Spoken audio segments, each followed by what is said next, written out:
that the field of policy studies had been leaning very much increasingly and tending toward a presumption that global standards and global benchmarks and global institutions should play a predominant role in public policy and setting the frameworks for domestic policy making. The most visible or perhaps even extreme example of that is climate change. I mean, it's something we all face. It's a challenge that all of us, all countries are having to respond to, but the responses are coming from have to come through international cooperation and international organizations and institutions.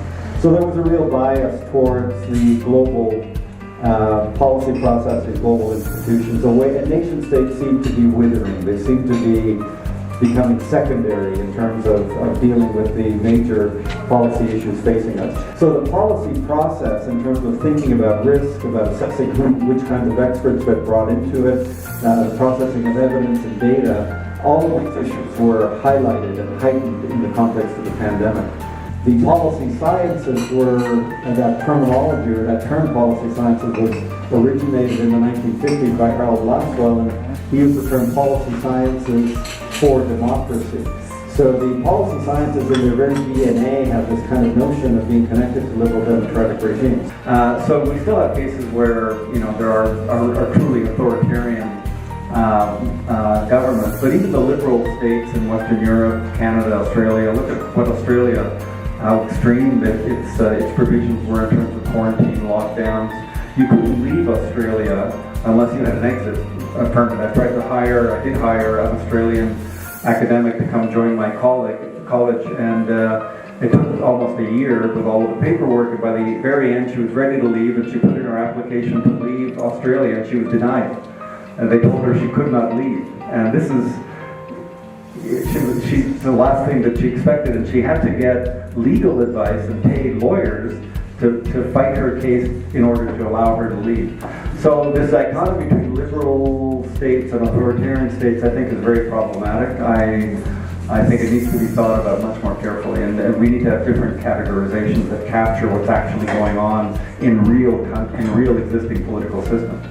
I think there is a substantial stream of work and thinking within the policy sciences that has more of a libertarian flavor to it, that has more of a orientation toward autonomous behavior among citizens, independent decision-making, respect for private rights, private property, trying to use market-oriented mechanisms. Unsurprisingly, that tends to come more from economists or people that are working in public finance or maybe in the business sector.